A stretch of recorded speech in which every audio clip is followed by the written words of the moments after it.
The shirt seems more and more accurate every single day. This is Cory, and this is the O The Anthem Podcast. Good afternoon, everybody. This is Rob. Welcome to episode 210 of the O The Anthem Podcast. It is 9:11 p.m. Pacific. That makes it 12:11 a.m. Eastern. And O The Anthem is live from coast to coast, broadcasting from the beautiful #OTLA studios in downtown Los Angeles, California. Welcome to the latest episode of the podcast. Yes, thank you very much for listening. Thank you for sharing. Thank you for subscribing, doing all the things you do. They are much appreciated by the two of us.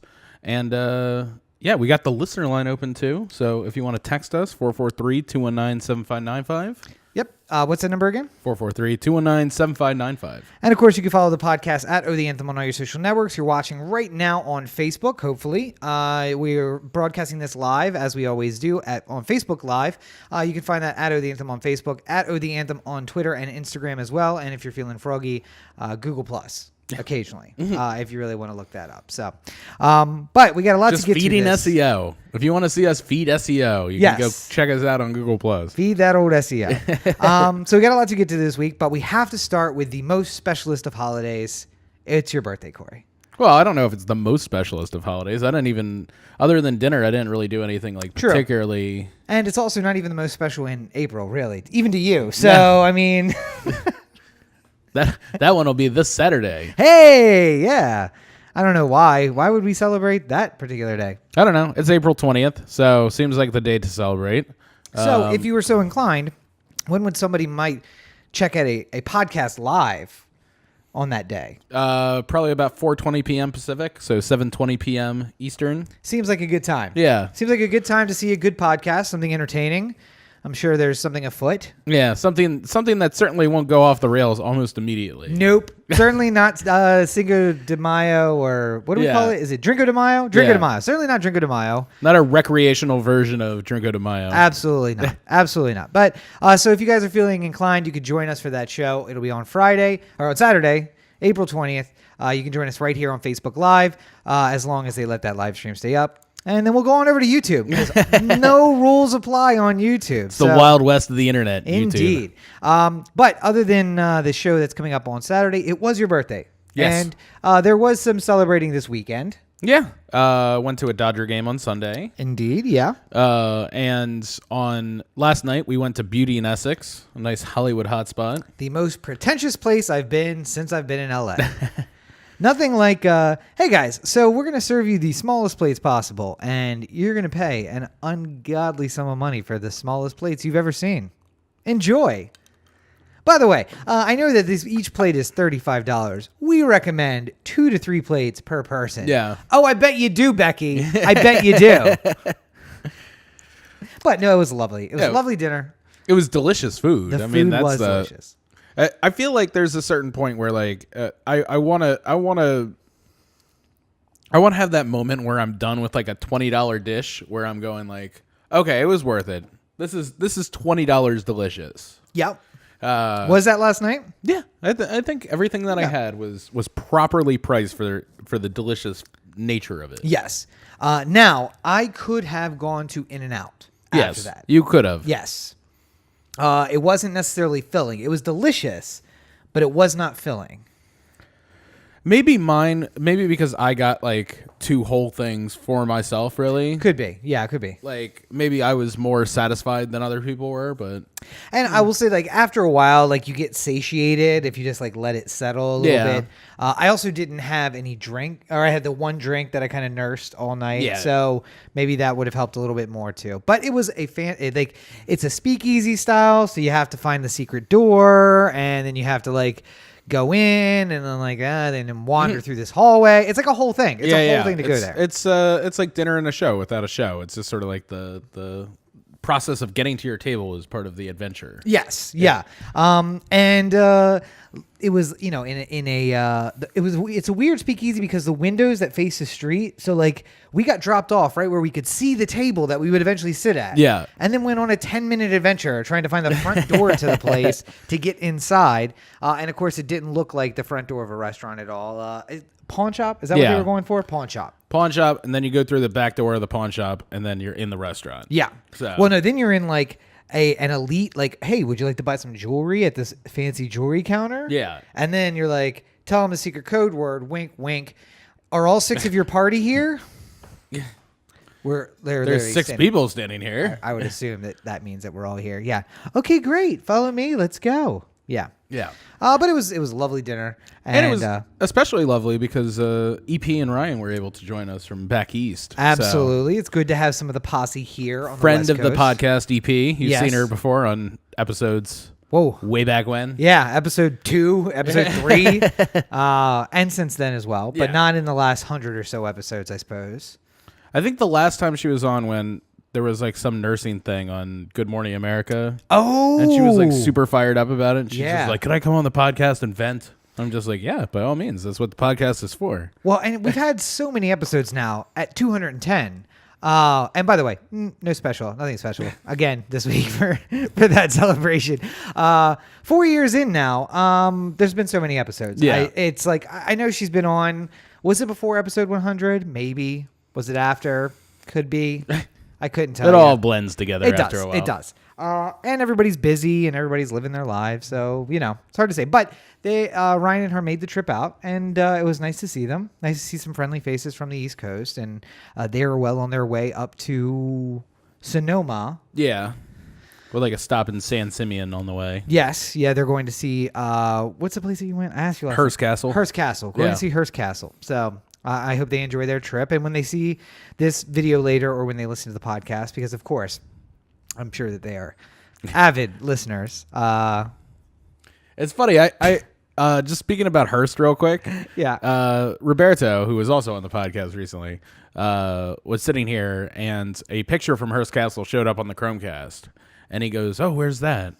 And I said, "Oh, that's at Hearst Castle." And he said, "Can you swim in that pool?" And I'm like, "Not unless you're a Hearst." And then he looks at me with like a blank stare for a minute. I'm just like the Hearst Corporation. And he just continues to stare at me blank. And I'm just like, William Randolph Hearst. And he's just like, no idea. Nope. No clue. I'm just like, one of the biggest media companies in the world. Probably kids these days. Probably want to read up a little bit on it. Seeing as you're in the media business. And his granddaughter is married to Chris Hardwick. Yep. One of the most well-known figures in the media business right now. So there's that connection. You guys should follow him on Snapchat because he's rebuilding a house, and it's riveting. Listen, he could also see videos of him swimming in that pool. Yes, that was disgusting. But all I'm saying is, like, listen, Chris. 1, I'd love to be on your podcast. The ID10T podcast now. 2, maybe stick to The Walking Dead. Your house is interesting. It's great, but I don't really want to watch videos of like, look at these cool floors. I'm not there yet. I'm not there yet, Chris. I know he's in his 40s. I'm sure other people are. They're just like, those are cool floors. I should do that with my floors. Honey, look at the Chris Hardwick's floors. It just reminds me of like when you're in your like early 20s and you see people watching HGTV all day. Yeah. And you're just like, why could you possibly watch this all day? And then now I'm 34 and I could just see myself sitting there and just being like, why would you put those marble countertops in that kitchen? That is ridiculous. Who made that decision? She's definitely going to choose that second house, but she should not. No. What is it? Flip it or I don't know. Love it or flip it? I don't know. The only one I know is House Hunters. Oh, that's right. Yeah. That's the one I watch. And Grand Designs. They look at 3, right? They look at the 3 houses and you pick and it's one. like one person. It's like one person collects stamps. The other person's a school lunch lady. They're looking for something in the $1.5 to $2.5 million range. Like what? Where are you getting this budget from? God, I want your job. Yeah. It's like every time you tell me that Brendan is going out of the country again, I'm like, what does he do? I can do it, whatever it is. I want his job. I'll learn. Yes. I'll learn on the things job. up quickly. But because of Cory's birthday dinner last night, which was, again, I don't know if you mentioned that. It was last night that we went to Beauty in Essex. But that's why the podcast is delayed today. So we are doing the podcast live on a Tuesday rather than on a Monday or before. Yeah. We've really been slipping on doing it during the weekend. Well, not next week. We'll be doing it at Saturday, April 20th at 4:20 p.m. And then 2 weeks later, we'll once again be on a Saturday. Actually, it might be a Friday. For Drinking a Mile? Yeah, let me see. See if I can pull my calendar up here. Nope, Saturday. Yeah. Oh, but the 20th is a Friday, my friend. 20th shit. is Friday. So we may be doing it on the 21st. Yeah. April 21st, 4:20 p.m. Yes. Yes. April 21st, 4:20 p.m.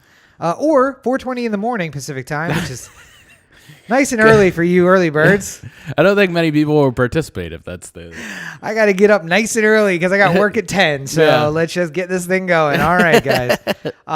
Anyway, so on Saturday the 21st at 4:20 p.m. and then again on Saturday the 5th, we will be having another special event 2 weeks later. So episodes 211 and 213.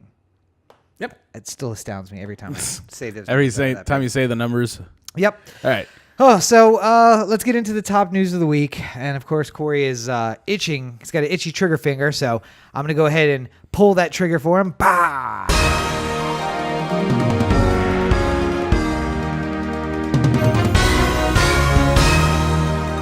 Yeah. Sports ball. Yeah. And today I get to actually talk about a Capitals win. It's amazing. And hey, while you talk, I'm just going to go ahead and set you up right here. Oh no, where'd you go? I'm behind the... Why am I there? Why are you behind the... I don't know. Just... no, don't worry about that. No, I got you. We can fix this. Go ahead and talk. We got it. There we go. There. Look at this production value, folks. And by the way, if you're not watching the video, this is why you should watch the video. Yeah, All exactly. sorts of funny things happening on the video. So yes, the Capitals, after dropping 2 in overtime at home ice, have decided to move on to Columbus, where they win the first game. Handily won the game. Double overtime, not easily, not handedly. And had to kill a power play in an overtime. Mm-hmm. Yes. Yeah. There's something I've been thinking about. Part of the reason why I think I love baseball and hockey so much is because the differences between like success and failure is so small in both of those sports. So for instance, look at your fingernail and cut it in half, like split it half the width, right? Yeah, listen, just so everybody can see, don't do that. Yeah, it doesn't work out very well. Don't actually split it. But I'm saying look at the fingernail on your pinky finger. Split that width in half. That is the difference between a no doubt about it home run and one of those balls that goes straight back to the screen in baseball. That is how razor thin the margin is of something that's coming at you at 97 miles per hour. Hockey has very similar problems. And if you're not already good at understanding what's happening around you, then you're going to find yourself having a bad time. So the first two games, the Capitals. The first 2 games, there were dumb penalties. There were dumb defensive lapses. I don't blame Grubauer for anything that happened. And now we're in the situation where we're down 2-1. We've lost home ice advantage. And I gave up on the beard. I was just like, fuck this. After game 2, I was just like, obviously this is not working. And I shaved, and they won. So maybe there's something to that. Or could it be something else that you have this game that you didn't have before? Oh, could it be the win a cup? Sure. Oh, hey. No, I had that for the last game, too. Oh, did you? Yeah. Oh, I just didn't have it in time for game 1. Because, money. But, yep. I'm feeling better now that they've won a game. I feel like if they can win game 4 and tie it up, then we're back in the conversation. But my Capitals are driving me crazy is the easiest way of saying it. I am fucking losing it constantly during the course of these games, and goes back to the common refrain: win a cup or kill me already. Available at otheanthem.com, the O The Anthem shop. We've had a lot of interest in it. Yeah. I mean, the comments that are going on in the comment thread. There's some interest in the shirt. So many shirts have already been sold. You can go get yours at any size for men's and women's at otheanthem.com. Mm-hmm. Do you have anything to add about the Capitals? I know you don't. You don't fancy yourself the. No. Okay. I don't watch. How dare you? Sorry about that. I was trying to clear alerts. This is a professional show. It is a professional show, clearly. Let me get back to the where you can actually see me on the screen. And there I am. Here's the thing. I don't watch hockey. Don't really care about hockey that much. And it's sad, Capitals, when I'm watching the game and I'm screaming stuff like, clear the zone! Yeah. I know what that means. You're on the ice. You should know what that means. That doesn't mean kick it with your foot out in front of your own goal when there are two opposing players right there. Right. That's not what that means. It means get it the hell out of your zone. And Holtby did an amazing job, especially through those the first overtime and into the second overtime period. Mm-hmm. They were taking some really strong shots on goal, and the one that they gave up in game 2 that I saw in overtime was very similar to some of those shots they were taking in the overtime of game 3 now. But, I mean, what I like about what the Caps tried to do at points during this game is they tried to move the puck around. They tried to give themselves clean shots on goal. Mm-hmm. They tried to move it from side to side so that Bukowski would have to move side by side and get out of position. But I think that if we can do more to set up high accurate, like high frequency shots, like more successful shot opportunities, then we're going to be okay. No goalie is perfect, and especially when they're taking like 145 shots on goal. Right. So it seemed like that. Anyway. Just put it into good positions. Don't just like randomly fire it from the blue line anytime you feel like it, and things will get better. They're still going to make stupid mistakes, and we're still going to hate them for it. But at the very least, it can get better. That's the only thing I'm hoping at right now. Because as I've maintained before, the Capitals are that drunken friend of yours who finally decides to go to AA and get his life all like straightened up, and then you're like, wow, I'm really proud of you. You've been doing so well, and then you're like, you know what? I'm going to invite him to my birthday. He's had his down moments for sure, but he deserves to come to my birthday. He's one of my best friends. Yep. And then you invite him to your birthday, and he shows up drunk at your birthday. Capitals are the team that will show up and be drunk at your birthday after many months of sobriety. Take a shit just right to in the embarrass you at the most inopportune time. Yep. That is this team. I'm just waiting patiently for the heartbreak to follow. And here's the deal. Get your Win a Cup or Kill Me Already shirt before it's too late. Yeah. Go get the shirt so you can wear it for game 4 and encourage the team. Yeah. I think if they come back to the Capital Center, or what is it called? Capital One. Capital One Center. Why would you do that? It's the Capitals who play at the Capital One Center. Yeah, technically Capital One Arena, but we've also mentioned that they've changed that damn arena name like 5 times now. Yeah, wasn't it U.S. Airways at one point? No, that was the one in Landover. It was like the MCI Center and then the Verizon Center, now Capital One. And I feel like there was another one in there somewhere. But whatever. Anyway, what you should do is go ahead and get this T-shirt and wear it to the game so that the Capitals know what the deal is. Every fan should have this shirt, and they should wear it to the game, Game 5, that's going to be in Game 5's in Washington, right? Nope. Game 6? Wait, Game 5, yes. Yeah, Game 5. Yeah. Look, how do I Wait, know? no. Game 5 would be in Columbus. Isn't it 2-2-1-1-1? I think it's 2-3-2. Ow. I thought it was 2-2-1-1-1. I don't know. I got to refresh myself. Okay, anyway, nonetheless, either Game 5 or Game 6 will be in Washington. Wear your special Win a Cup or Kill Me Already shirts. Let the team know how you feel. You can get those shirts at otheanthem.com, and you can get delivered in time for that home game because you still have a few days. That's game tomorrow, and then maybe a travel day and a game home, or maybe another game before a travel day and a game home. Well, the next game is Thursday. Okay, good. So lots of time. So you got time. Lots of time. We can get 2-day delivery on that. You can get 2-day delivery from the O The Anthem store. You can indeed.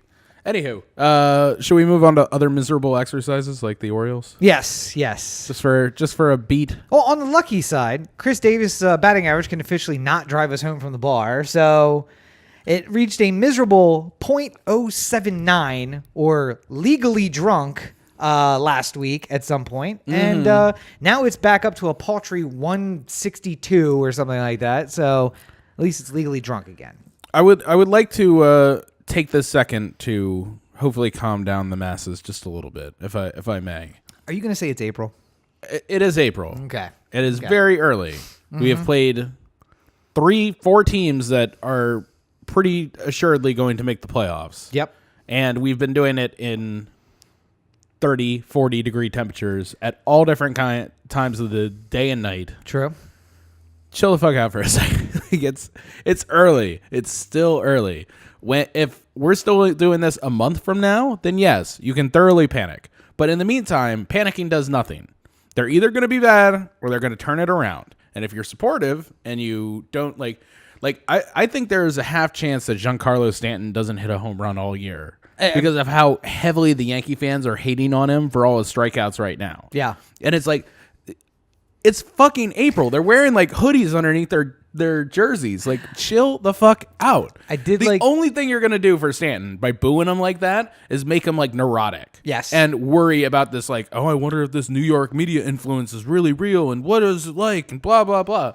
You're only razzling him right now. Just stop it. I mean, don't by all means continue booing him because one of the Baltimore podcasts tweeted, and I can't remember which one it is. Correct me if you remember which one it is. Tweeted Bird's Eye View. Maybe it might have been Bird's Eye View. It was Bird's Eye View. Breaking news: Chris Davis didn't strike out. Update. Yes, he did. Yeah. I thought you were talking about this is the end. Oh yeah, no, this is the game today. Yeah. Which I only saw in tweet form and apparently didn't go well, I would guess, based on the tweets that I saw. So MLB TV wasn't working for me, so I couldn't actually watch the game today. Yeah, I know. I was really upset about that. Do you get 1/162nd of that money back? No, but I should. Should be like, give me 74 cents. To be fair, though, you could watch the other 15 games that were going on. Never! Not 15, because you can't watch the market games here. So you could watch the other 13 games. Yeah, but I got to watch the Angels and Sling. True. Dodgers, nobody in LA can watch, so it doesn't even matter. Unless you have Spectrum. Yeah. Nobody has Spectrum. So, yeah. Nobody has cable. Yeah, who has cable? Speaking of the Angels, though, we will be down in Anaheim in less than a month. Yeah. For the Orioles game. Yeah. It'll coincide with right before Drinking of Mayo, I guess. Or right after. Is it the first week of May? Yeah. Oh, God, that's going to be a hell of a week. Anyway, so we'll get the opportunity to see Ohtani bat or pitch or not appear.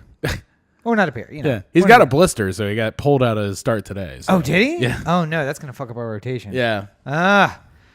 You jinxed it. Because last night you said, here's the order. I said this morning, if it lines up properly before I got into it as well.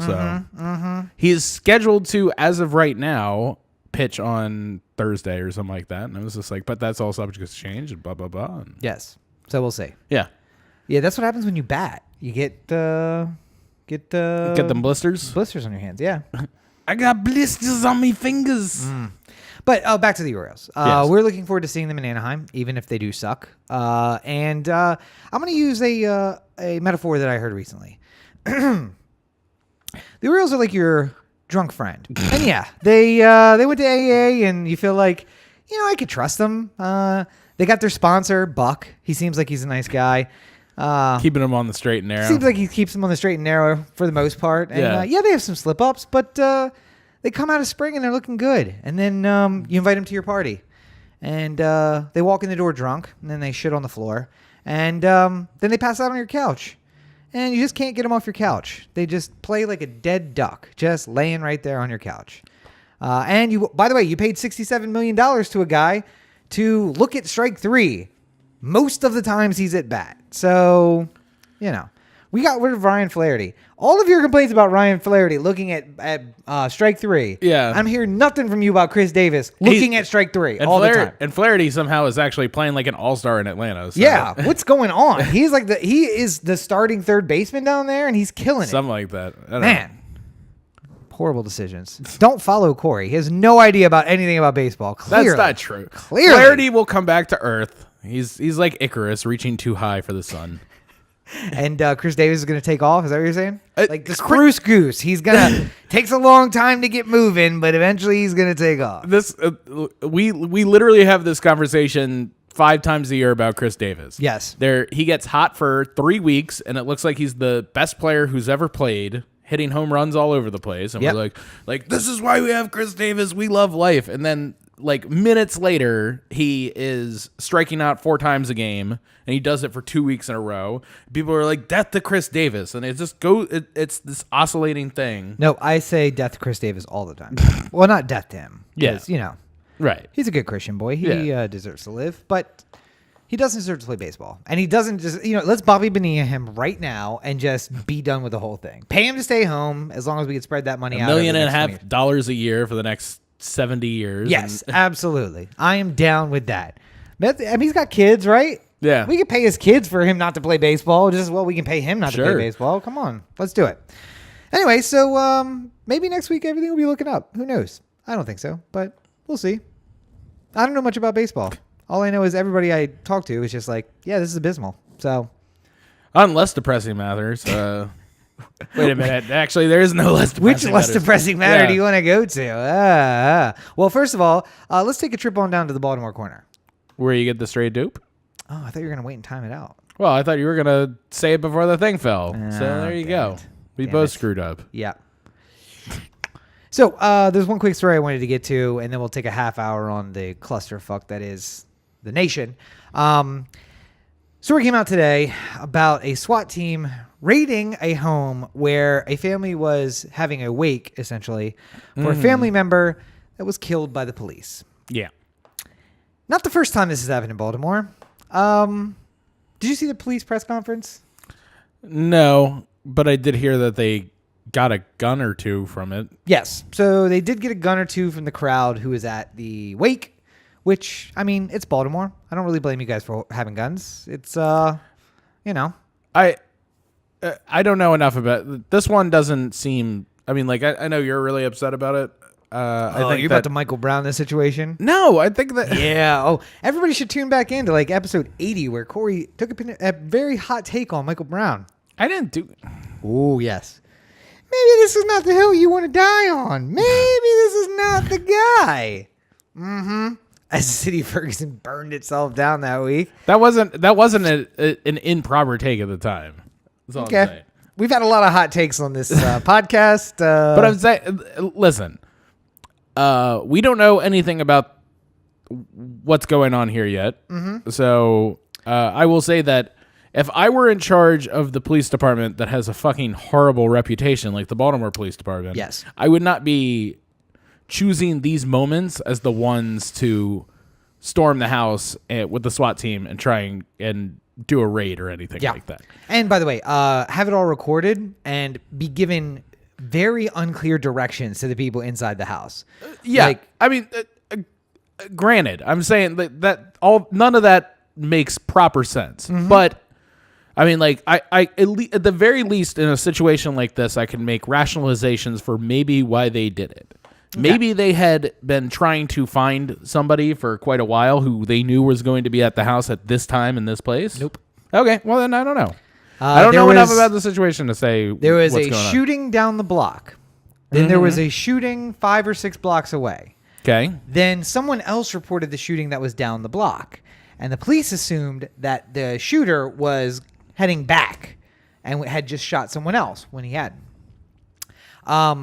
They then were told about this party where apparently one of the people who was shot had gone to instead of going to the hospital. And of course, if you're a police officer and someone chooses to go to their house instead of the hospital, this is cause for alarm. Yeah. So during the press conference today, how many people did the Baltimore police say got shot? How many? 0. They said there were no shootings. Okay. Despite the fact that 4 people went to the hospital with gunshot wounds from the 2 incidents. 2 of them went in a ambulance from that house location. They were like, nope, there was no shootings. Which is why, listen, I'll give them the benefit of the doubt. They don't deserve it, but I'm going to give it to them. But then when you come out of your press conference and you're like, nope, there was no shootings. This smells like Suitor. And yes, I wasn't saying it smells like shit. I'm saying it smells like Suitor, which is... You're just making shit up as you go along. That very well could be true. Yeah. I don't know enough about the story to feel comfortable. No. Give us a hot take, Cory. I will. You want a hot take? Here's one for you. Stop calling the fucking police. Yes. Ever. Don't. By the way. Because if Starbucks right now is going to shut down for 5 hours in the middle of a day. Oh, yeah. To have, oh my God. To have talks about, what do they call it? Specifically, racial subtlety or something like that. No, yeah, it's like anti-bias and racial solidarity. Yeah, so because they can teach people not to call the police on people. Yeah, because 2 black guys show up to a Philadelphia Starbucks. They sit down. One of them has to use the bathroom. They're waiting for somebody, and when the manager says bathrooms are customers, and he's just like, "Well, I'm just waiting here." Then she calls the cops, and then the cops make a big fucking scene. Yeah. And then on the way out, while they're in cuffs, the friend shows up who they're waiting for. So yeah. By the way, The blame I give to the police in that situation is the police commissioner who was trying to say that nothing went wrong here. Yeah. I don't actually even blame the cops in that situation because as far as I could tell, they were, they didn't do anything untoward. They didn't escalate the situation unnecessarily. They were, from what I was able to see, that's what I said. Okay. But what I'm going to say is that there should be more of a policy for, clearly this is a big fat nothing burger and we got called by some hyper-reactive store manager and we should be able to walk away from the situation. Yes. That's the problem. The problem is that once they're there, they're going to have to leave with somebody. No, they don't. No, they don't have to do that. They don't have to, but as far as police are concerned, as far as like how police operate in this society today, You made me show up. I have to take somebody to jail. yeah, exactly. I'm not bullshit. saying that they should have to do that or that they will do that every time, but I'm saying like as part of the common parlance, if I know if the police show up, then somebody's gonna Go to jail. go to jail. By the way, props to the new Philadelphia DA, whose office immediately notified the local or the DA who's on duty, do not arraign these two. Decline to arraign. Put them out on the street as soon as you can, which happened to be 2 a.m., some like 5 or 6 hours later. Yeah. This is a Starbucks that is popular amongst the homeless there because their policy is you don't have to buy anything. Just don't fall asleep. You can sit here, and as long as you're not bothering anyone and you're being quiet and you're not sleeping, we'll let you sit as long as you want. And you know what? That's a policy at every goddamn Starbucks I've ever been to. Go to LA. Any Starbucks in LA. They've always maintained that the Starbucks is like the community center where you can meet and just hang out. Even and you if you don't don't buy have anything. to buy things. Yeah. We're cool like that, guys. Yeah. Unless you're black and scary. Then all of a sudden it turns into a whole thing. But I will say this. So a lot of props going out to, and I would like to give props myself, to all the people in the video who were not fighting the cops. I would like to see a punch thrown. There was a lot of cops there. I'll give you that. But if there had been one cop by himself, I feel like there might have been fisticuffs. Because there was a crowd of people who were like, get your hands off him. What are you doing? He's just waiting here. Leave him alone. I would say more to the friend who came to visit them than like other people. Because it seemed, at least from what I saw of it, it seems like he was the one going like, aren't you people outraged? And then there was just like random like people like, yeah, I'm outraged. Yeah. Or yeah, that's not right. Nah. Nonetheless, it also Never didn't call the take- police though. Yeah. Never do that. It didn't take 7 cops to do that. And the general rule, in fact, the number, if you want to support a charity in Baltimore, support the guys who are going out to the supermarkets and saying, don't call the police. And every time they do, SWAT teams show up. I don't know why that is. It's so weird. If it looks like somebody is about to die, Yes. then call the police. I mean, maybe. Use your best judgment. Yes. But just know that there was a possibility that Starbucks store manager who called the police, thinking that they were just going to show up and these guys are going to be like, oh shit, the cops, time to leave. Yeah. And leave. She has to factor in the math that there is at least a chance that these cops shoot them inside the Starbucks. Yes. Or someone else. Or somebody else. Yeah. That somebody might die because of the phone call you just made. So, By the way, Philadelphia, not too far from Baltimore, where cops shot inside of Mondawmin Mall. yeah. They shot a guy inside the mall when there were other patrons of the mall downrange from where they were shooting. I don't know if you've heard about the Baltimore police. Not so handy with the guns. So I'm kind of surprised they didn't shoot somebody. And yes, if you call the police because there is a guy sleeping on your stoop or because some guy in Fed Hill panhandled you and asked you for some cash, or because you are anywhere in the world and anyone just bothers you, or because they're standing in front of some place that you don't think they should be standing. No, you could be an accessory to murder. That's what's going to happen. Yeah. You are running the risk that this crazy bully, this guy who never got enough attention when he was 15 years old, and now we've seen fit to give him a gun and a badge and the ego to use both of those things, may murder someone thanks to your phone call. And you are an accessory to that murder. Not in the eyes of the law, because God knows LA County, where we live, 400 police shootings. Not a single prosecution. But, and Baltimore is not much better than that. Yeah. I mean, they do prosecute, just not well. Well, they didn't even charge that one cop who pulled that kid over the bushes to fire his gun at him. Yeah, getting him onto his property so he could shoot at him. shoot towards him. Yeah. Yeah, that guy didn't get any charges. So, so things are a bit out of control. Well, I'm sure things are much better on the national front. Yeah, so let's turn to national news. And, Nope. Nope. Sorry. Why is this world so fucking depressing all the time? That's my... Like... Guys, we got to stop taking the shit and start burning it down. That's what we got to do. Burn the shit down. Start all over. We don't need police. Disband the police, especially FOP3. Burn them down. Burn down the building. I mean, don't do that. Yeah. And if you Speaking about accessories, if you do decide to do that, don't do it at my behest. Don't bring my name into this. I'm telling you not to do it. My name's on the street. And if you're going to use it, put some respect on my name, all right? But yes, national news. Which national story do you want to touch on first, Cory? Well, I guess let's back up to the oldest, Mark Zuckerberg, which actually happens the last time we recorded a podcast. It feels like 1,000 years ago. Yes. So the artificial intelligence life form known as Mark Zuckerberg appeared before Congress and gave testimony. Good to know that Facebook is using a water-cooled model for their CEO, Cyborg. Yeah, I wonder... two thoughts I had about this. Number one, I wonder how many people who watch The Social Network and never saw Mark Zuckerberg otherwise were just like, what the hell happened to the guy who was all fine? He's like threatening people and shit like that. Like, where'd this nerd come from? It's a movie, guys. And it's a Sorkin movie. Yeah. He took some liberties. If you want...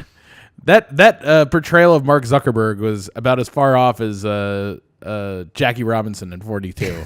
Yeah. Thank you, mister. Give me your Jackie. What, like real Jackie? Give me your real Jackie. Real Jackie was like, thank you, Mr. Ricky. I appreciate you giving me the opportunity to play for the Dodgers. And oh, by the way, happy Jackie Robinson Day. Yeah. You got a jersey. Yeah. And then I got a ticket for a ball game at some point because I shared that jersey with a Dodger fan. Did you really? Yeah. How does that work? What? How does that work? I gave it to a Dodger fan who was here yesterday. Oh, and she's going to give you a ticket. She's going to buy me a ticket for a future game. I thought that there was some kind of program that the Dodgers would be putting out. Like, take a picture with a Dodger fan in his jersay and we send you a ticket. And I was like, we are going to clean up on this deal. Yes. Anyway, yeah. What was I saying? Jackie Robinson. Yeah. Yeah, and then 42 Jackie Robinson was more like, Branch Rickey put faith in me to be the best second baseman. It's just Dr. King. Yeah. It was just a Dr. King impression. But it's that's not how he sounded. Really. Yeah. And Jesse Eisenberg, not the real Mark Zuckerberg. No. Jesse Eisenberg, really long, flowy, Cory-esque hair before the haircut. Mm-hmm. Mark Zuckerberg, more Amelie style hair, where it's just... Well, he did cut it at one point. I mean, like... Yeah, just it's... You should expect him to cut his hair every 15 years or so.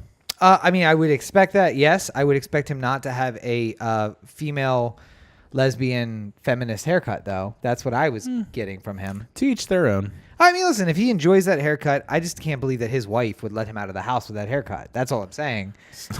As long as the Tesla gets paid for it. You're worth billions of dollars. How much are you paying for? Look, I got to go to Great Clips because it's all I can afford, Mark. All right?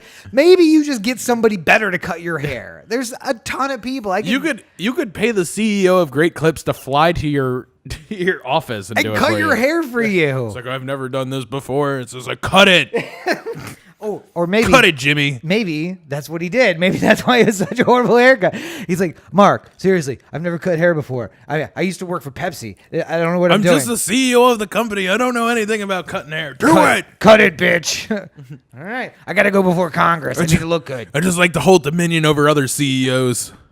I like to pay them exorbitant fees to do things for me.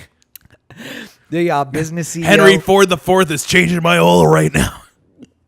The business CEO of Vidal Sassoon is in the other room. And he's just like, I'm not really Vidal Sassoon. He's like, I hear you. Keep talking. Oh, yeah, no. What'd you say, shampoo boy? But no, so yes, we can make fun of how he looks. Conrad Hilton cleaning his room after he gets done and putting the mint on the pillow. Conrad Hilton IV. Yeah. There's a lot of fourths going on right now. Maybe we should spread that wealth around. proposing something? I'm advocating for a communist revolution. Okay. Yes, yeah. Equal distribution to each according to his need, from each according to his ability. Anyway. I just had a weird deja vu moment. Did you? Yeah. And I feel like I said that before. At a in similar, the deja vu? Yeah. This is weird. I feel like I'm stuck in the Matrix. It is. It has been 210 episodes. There's a good possibility that exchange happened before. Yeah. But I'm saying, like, I feel like I was, like, right here, like, in this, at the OTA LA studios, like, looking out. I don't know. Only 70 episodes that were done here. I'm going to have to listen through all the episodes of the podcast and find those moments. Anyway, so Zuckerberg testified before Congress. We thought, I think we jokingly made fun of it as if they were going to be tossing him softballs. And then during the discussion, we discussed about how this was their opportunity to actually get to the heart of the matter.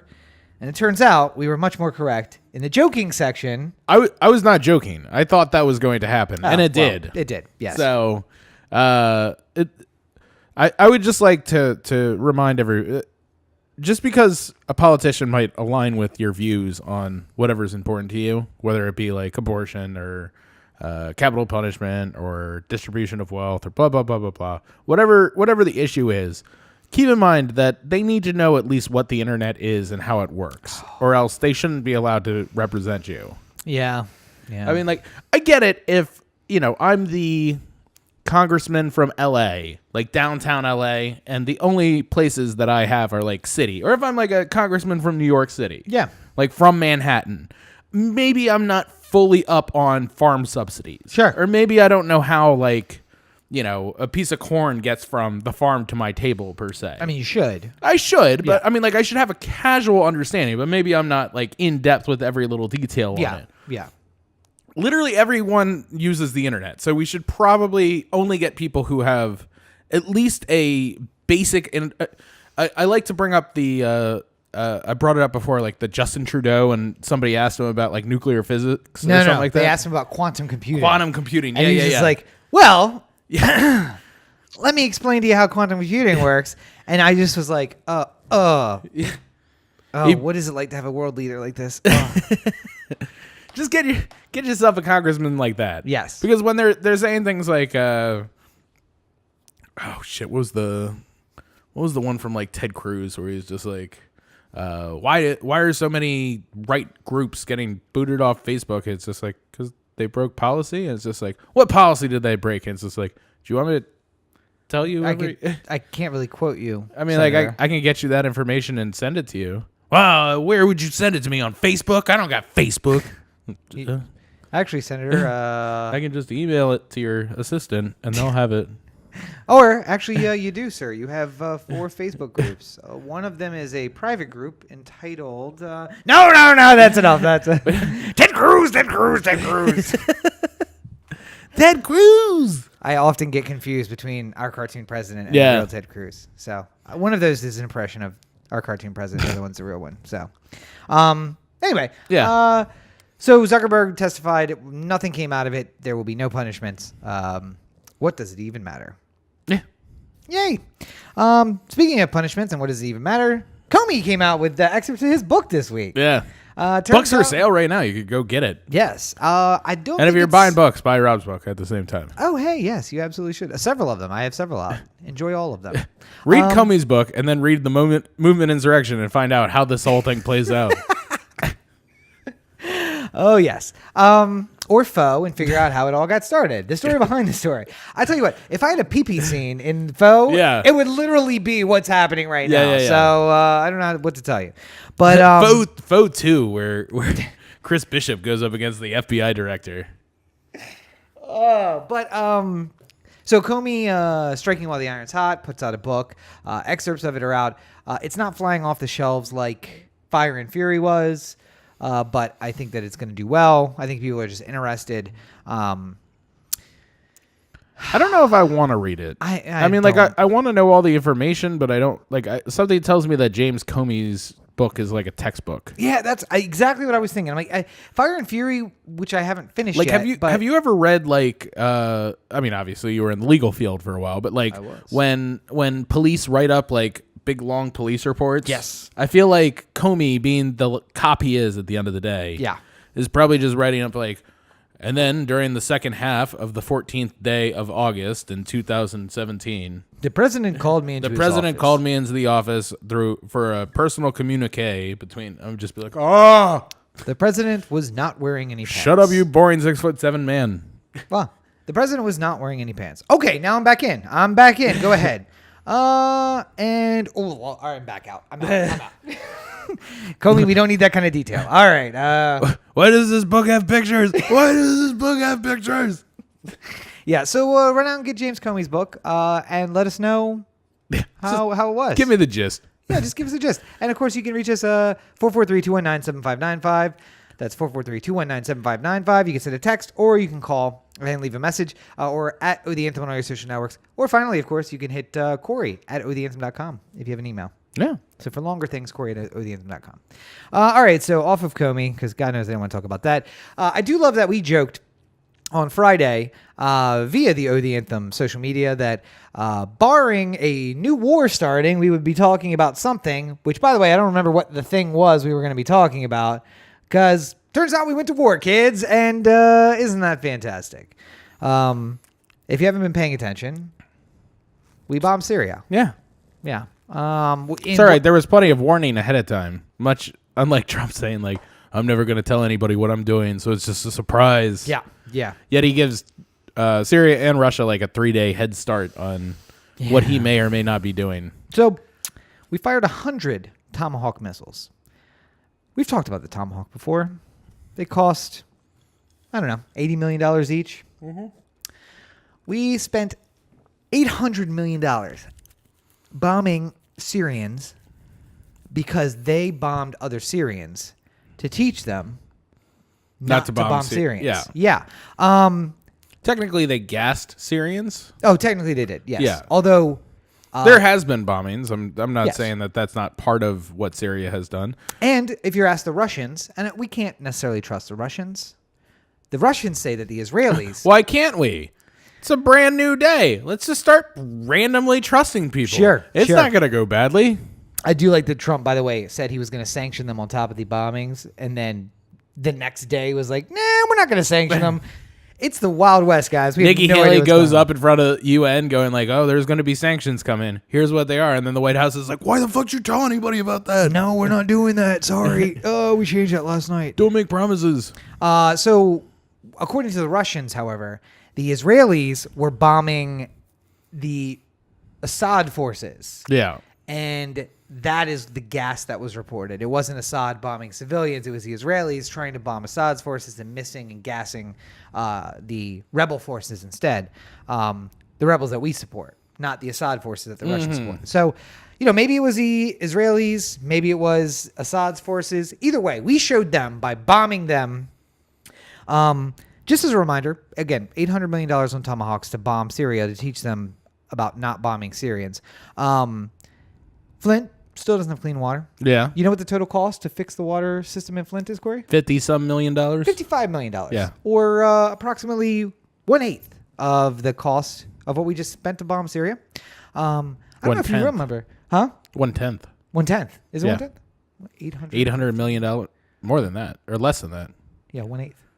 No. 1/8 would be $50 million. $100 million. Oh, you're right. You're right. 1/16. 1/16 about. Ooh, Yeah. 1/16. That's big. That's Yeah. even worse. Or Puerto Rico still I was gonna isn't say- 100% up to power. No, not even close to 100%. Yeah. Still less than 50% up to power. Oh yeah, I'm not. 7 months. I'm saying like we should at this point be closer to 100%. That It's should be turning into the longest blackout in what is considered a first world country in history. Yeah. We are heading that direction in the United States of America in 2018. Akon gave electricity to 1 billion Africans faster than we can get electricity back to the island of Puerto Rico. Isn't there things we could have spent $800 million Oh on? yeah, absolutely. I listen, and if you say to yourself, man, I really hate Bashir al-Assad. I really wish that we would do something about him. Mm-hmm. Then I would say, okay, I can understand the logic of why you would say that. Yep. I don't think that just randomly bombing him is the best course of action. Because By the way, not bombing him. Yeah, I know, just bombing his chemical weapon plants. But Yeah. maybe just bomb him. Maybe if we kill him, it'll all be over. I mean, if you want to invade Syria, I guess that's another option. But that always works out. It's not gonna go well. Listen, I don't know if you remember the Iraq War. I mean, the reason why basically we bomb and then never do anything about it, never follow up, is because we don't want to spend all the money and time of invading Syria. We hope they'll just figure it out by. I don't know if we're gonna bomb you and hope you learn a lesson. I don't know if you remember Iraq, but 6 weeks to mission accomplished. So that was pretty quick. For Trump, it was 6 hours. Did you hear him, by the way? He was just like, oh, we should bring this back. It was so good when it happened the first time. It's just like, no, it wasn't. No, people made fun of it. Everyone was just like, how the fuck are you on a aircraft carrier with mission accomplished behind you like a dope? Yes. By the way, R.I.P. Barbara Bush. Oh, yeah. I guess it's a bad combination. Let's make fun of her son and then talk about her. But yes. Well, she made fun of her son. Also true. Yes. One of my favorite I'm gonna miss Barbara Bush. This sounds like a weird thing to say I'm going to miss, but Barbara Bush was classic because she did not give a fuck at all, ever. My kid's a dope. When somebody asked her how she felt about Jeb Bush running for president in 2016, her response was not like, oh, my son was so good in Florida and he'll be so good as president or anything like that. She said, I think everyone's pretty tired of the Bushes and the Gores, or the Bushes and the Clintons. Yes. It wasn't like, I love my son. It was just like, he should probably not run for president. I mean, he did call me and ask me for a recommendation, and I said, I'll think about it. But I'm actually a little bit busy on Tuesday. Can you push it? Apparently she was sick, I got bridge on Tuesday. Yeah. I hadn't heard that. So she has been much like President George Bush Sr. Yes, HW. She has been they've been sick for quite some time. Well, and just old. sort of like vacillating between better health and not better health. Yeah. And I think it was over the weekend they wanted to bring her in for some sort of treatment, and she's like, nah, I'm done. And she just went home and had a nurse to like make sure she didn't like. That's a good place to be in. Yeah, I think it's there's a happiness to the like. No, I'm good. I mean, her life was pretty much it reached its climax. 30 years ago. God, 30 years ago. Yeah. I mean, not 25 years ago. I guess. No, but like. I mean, she became first lady like 30 years ago. Yeah. And then, but she was 4 short years later, it was over with. Well, but she was also the wife of the vice president for 8 years. Yeah, that's true. So she got to live in be around the White House for 12 years. Yeah, and I'm not saying that she didn't do anything with her time afterwards. No, but, not like Hillary Clinton, but well, we can all be thankful for that. let's be thankful that Barbara Bush didn't decide to run for president. Yes, because I don't imagine a lot of these world leaders would get off so easy as Bashir al-Assad did this week. Barbara just goes in by herself. Barbara just walks up to the dais. It's just like, yeah, that Putin guy, really weird looking, right? Come at me, Vlad. Why not a smile? Never a smile, really? Everything's so fucking serious all the time. I'm Russia. Blah, blah, blah, blah. Barbara out. Well, here's the thing. Question: is she brave or is she crazy? At least it's a question and not like Trump, where we're like, nah, he's definitely just crazy. Just crazy. By the way, just while we're in deaths for yes. a moment, R.I.P. also goes out to Mitzi Shore. Oh yes. Because I wanted to bring this up. In all seriousness, we're in L.A. and obviously we both have aspirations for big Hollywood dreams. Yes. In writing and directing and such like that. But sometimes your dreams can not necessarily be about the thing. And Mitzi Shore is a great example of that. She is probably... You could make an argument that she's one of the most important women in the history of stand-up comedy. Yeah. And she was never a comedian. Never picked up a mic. Except for to introduce the other people. Yeah. But, I mean, she was never up there telling jokes. Yeah. She was... But just a She ran the Comedy Store out here in LA and was an invaluable asset to every single great comedian you've ever heard of. She helped them along the way to become more successful. And it's proof that you don't necessarily need to be the person. If you love sports and you've always wanted to be a part of baseball, but maybe you're not good enough at baseball to be a baseball player, there is a place in baseball for you if you want to try hard enough. And Mitzi Shore was an example of that. Yeah. And she will be missed, and the store won't be the same without her. I'm sure it'll be a little bit the same, but like philosophically, it won't be the same. Yes. And I mean, it's emotionally, it won't be the same. It's a weird thing because you know how much of an impact she had on the industry, and then you start seeing people respond, and you're like, oh, comedians from the 70s, the 80s, the 90s, the aughts, all the way through, all giving her props for everything that she did for them. And comedians you haven't heard of in 10 or 15 years, and comedians who are still relevant, as relevant now as they were when we first met them a long time ago. I mean, think about it this way. If you are a struggling comedian who comes to the store, Mitzi might have given you a job working the door where you can get sort of more steady income. She would let you sleep at her house. You could eat every night at the store while you're performing. Get at least one meal. Yeah, I mean, she was doing things to help people who are struggling in their dreams survive another day. Yeah. And there's very rarely in the history of Hollywood or comedy or anything like that, the story of somebody who's the overnight success. And what paves the way of somebody becoming big is the many years that they spend sleeping on Mitzi Shore's floor. Yeah.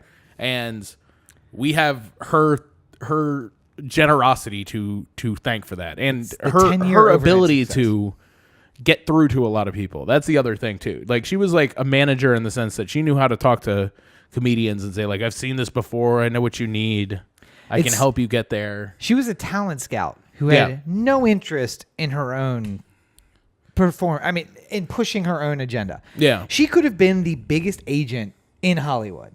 Maybe. If she really wanted. Yeah. Can you imagine if she was just like, no, sweetie, I'm not telling you about anything. I want you to sign with me. I'll take care of you. She's been seeing talent for 25 years in the mid-'80s. Yeah. And just being able to be like, listen, Jim Carrey, you got it. You got it. Sign with me. I'm going to take care of you. It's going to be fine. Sign this management paperwork and you can sleep on my floor. Yeah. Yeah. But no, it was work the door, wash some dishes, you'll get you a meal, you sleep on my floor for a couple of months until you get your feet under you, and then we'll see what happens.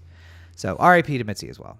Yeah. And of course, because it always comes in threes, Ermey also passed away this week. I find it insulting that everyone's like, oh, he'll always be remembered for this one role that he did.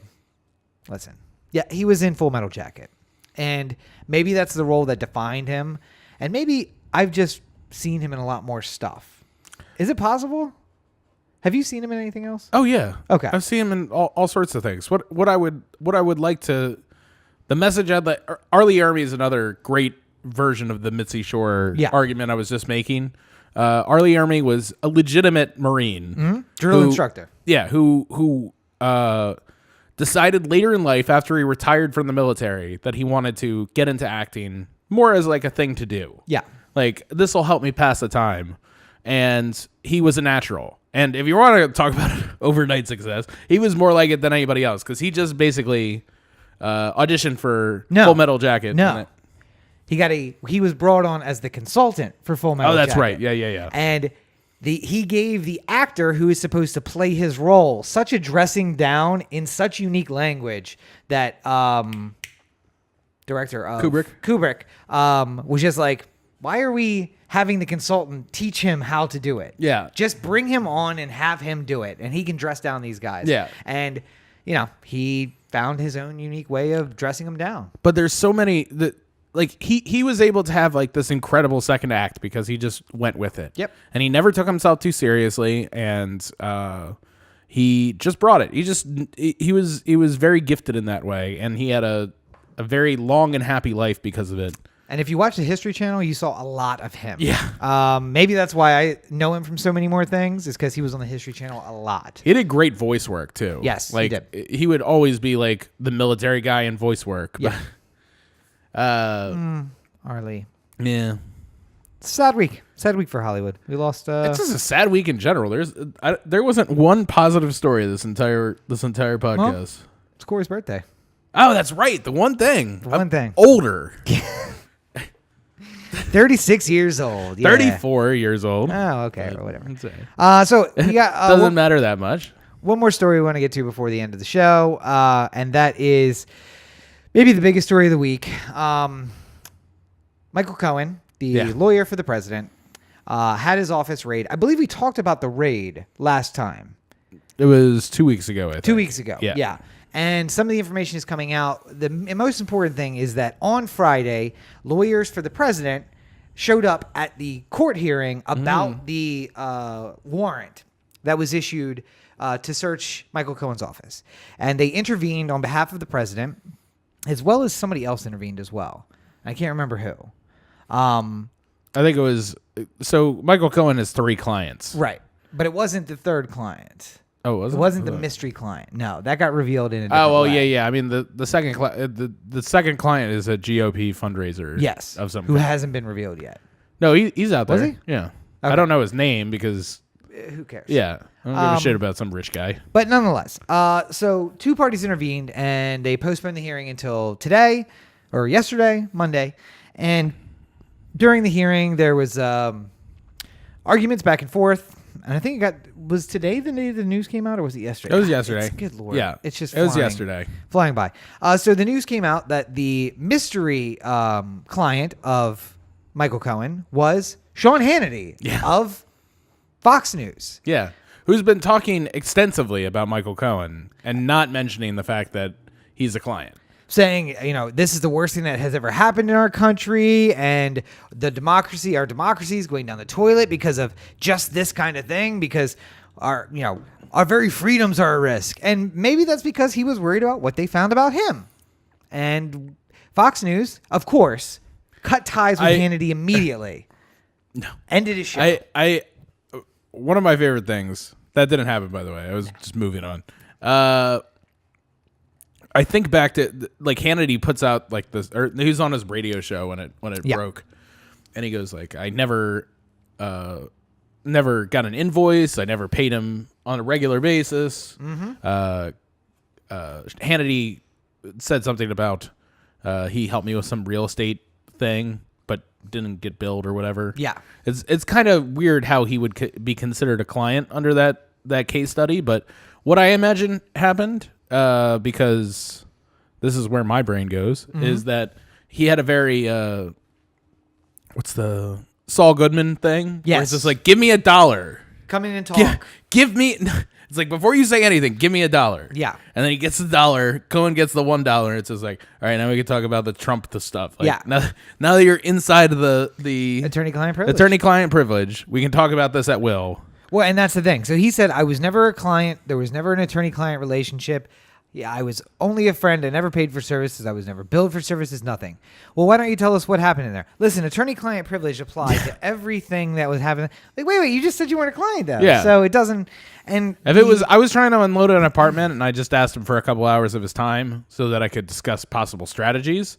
That sounds pretty straight up and down to me. Yeah, but it's not covered by attorney-client privilege. I mean, anything is covered by attorney-client privilege if you want it. If you say you want it to be. No.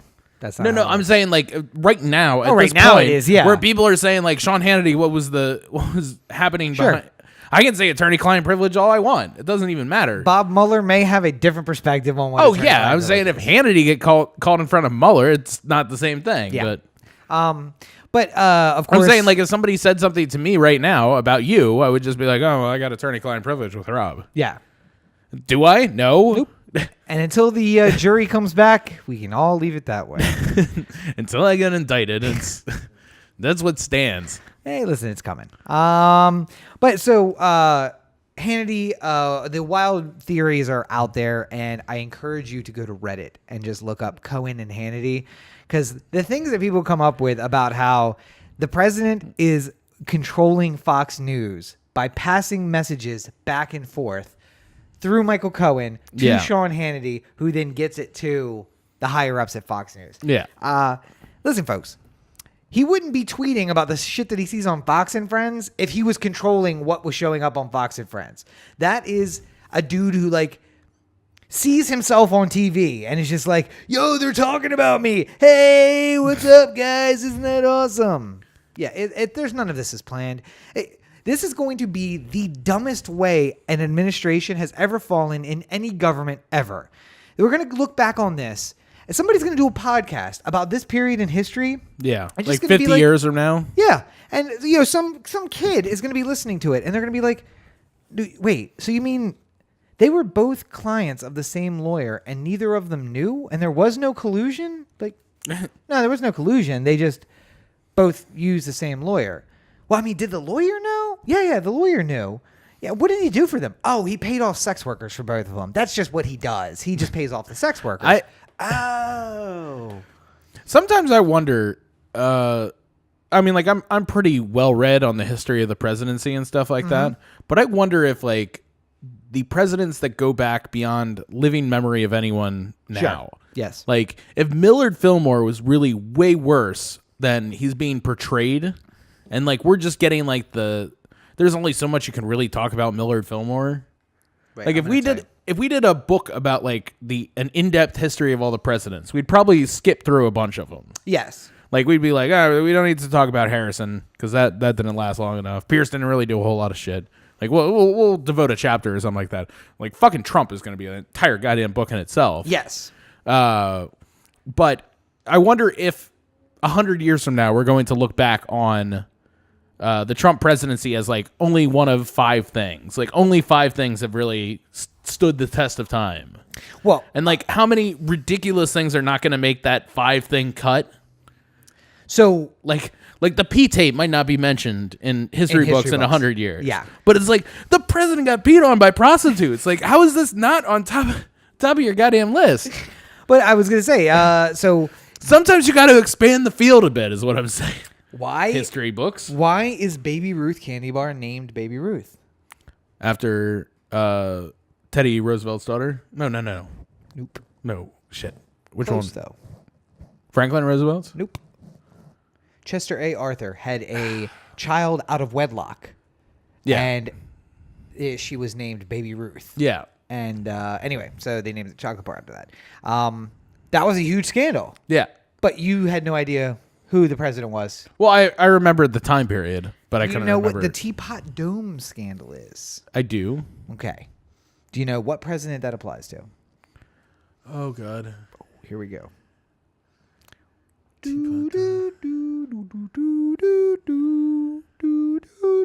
No, I'm blanking. Warren G. Harding. Yeah. And so the Teapot Dome scandal was funny because it was the one that we talk about corruption. It was hilarious corruption. Yeah, before Watergate, it was the high point, the high watermark of American corruption. But during the Harding administration, basically everything was for sale. You could just a lot of the robber barons would walk in there and be like, you know what? I'd like to kill a man. Is there any place in this country I can kill a man? And they'd be like, sure. Yeah. We can find you a place. Yeah. How much you got? We'll figure out something. How far do you want to go? Yeah. And but so the Teapot Dome was the high water mark though. And when people remember the Teapot Dome scandal, they don't remember the 40 other smaller scandals that were right. We will remember the high points. It'll be the one that actually brings down the administration. Maybe it'll be the PP tape. Who knows? And then we will remember it. Maybe it'll be something really stupid like the EPA paying $43,000 to build a private phone booth inside of an office in 2018. Maybe that'll be it. God, we can only hope. Something will bring this administration down. And it will be stupid. And it'll be the dumbest reason that any government fell in the history of the world. Something tells me too that I'm gonna be 80. I'm gonna be bouncing some grandchild on my knee or something like that. Mm-hmm. And it's funny you think you're making it to 80. Good call. Good call. I'm just saying. Thanks, Barbara Bush. Yeah. I'm just making commentary here. Just gonna be bouncing grandchild on my knee, and they're gonna be like, "We heard about Trump today in school." I'll just be like, "Oh God." And they'll be like, "What was it like to live through Trump?" I'll just be like, I don't want to do this. Really. It was bad enough when it happened. You're making me relive it now. I'm almost dying. No, you really want to... I got the recipe for you. You want... You're 80 years old. You're bouncing your granddaughter on your Between the Capitals and Trump, I almost didn't make it out of the 2010s. Or the 20-teens. Bouncing your granddaughter on her knee, and she's just like, "Hey, we learned about Trump today, Grandpa. What was that like?" And you're like, pop! Hit her as hard as you can, knock her into the floor, and when she looks up at you like, "Why?" Be like, "That's what it was like. That's what it was like." I went to bed on election day and I said, Hillary Clinton's going to be president tomorrow. No, she wasn't. And then 4 years later, it was just getting punched in the face every single day. Tomorrow, I'm going to wake you up by punching you in the face. I like 4 years of that. I like how Comey also said, like, the reason why I decided to do the whole Hillary thing right before the election was because we all knew she was going to win. And we didn't want it to seem like when we came out with these things after the election that we were like... Hiding them during or something like that. I'm just like, you son of a bitch. Another reason I don't want to read his book because I feel like there's going to be a lot that it's going to make me pissed off. Yeah. And I don't want to catch a charge for threatening a former Comey FBI director. Also, he's pretty big. I feel like he's got a good reach, and I'm not really sure I could. Yeah. You don't want to mess with I could outpunch him. Yeah. He seems like a big guy. But anyway, do you want to know where you can find more books? OTheAnthem.com, Cory at OTheAnthem.com, O The Anthem on Facebook, Twitter, Instagram, and the listener line, 443-219-7595. What's that number again? 443-219-7595. And you can find more of me at CoryBakerFilmmaker.com, Facebook.com/CoryBakerFilm, and at Legend of CB5 on Twitter, Instagram, and Snapchat. The review with the special featurette that I promised last week is coming up this week because... There was lots of shit that happened this last week, and it got pushed on the back burner. But it's coming out soon, so enjoy it. That was possibly one of the worst transitions that we've had in the history of this podcast. I just want to point that out. Okay. You know where you could find books? Well, I thought you would get... OTheAnthem.com. I thought you would get excited about me talking about your books, but I appreciate it. I don't need to talk about your stupid-ass books anymore. You can find me on all your social networks at Robert N. Cheek. Make sure you check out robertncheek.com where you can find links to my political blog, the news website, and the books, which are available on Amazon. Don't buy Rob's books. Don't do it. Don't do it. They're horrible. It's horrible. Or you could be like some people we know. You only encourage them. You could be like some people we know, read the first chapter, and then leave it on the nightstand for the next 2 months. You know who you are. Anyway, also, make sure you check out my Patreon. It is National Poetry Month, and I am undertaking the goal of writing a poem for every single day of the month. A few days behind. 5 days behind. But I'm going to catch up, and I'm going to have a poem for every single day of the month this month, and that'll be available only to my Patreon subscribers. So check that out at patreon.com/Robert N. Cheek. For as little as $1 a month, you can become a supporter and get access to that and a ton of other content, including unseen screenplays, behind the scenes stuff, and all kinds of great stuff. So check that out. A haiku about Cory. Why is he yelling all the time? Why is he always yelling? Why is he yelling? Ugh. That's I know that not didn't. I know it didn't. Shut up. Whatever. 575. I don't give a shit. It's really hard to do a haiku, by the way. Yeah, I know. Like, I literally was sitting outside during my lunch break one day, like, and like my boss came out and he's like, "What the fuck are you doing?" And I was like, "What? What do you mean?" And he was like, "You're over here counting to yourself. I thought you were having a stroke." And I'm like, no, haikus. Yeah. Anyway, I think we've done good here today. we've done something. I don't know if it's good, but as always, you're listening to the O The Anthem podcast, part of the O The Anthem digital network. For Cory, this is Rob. Have a great week, everybody.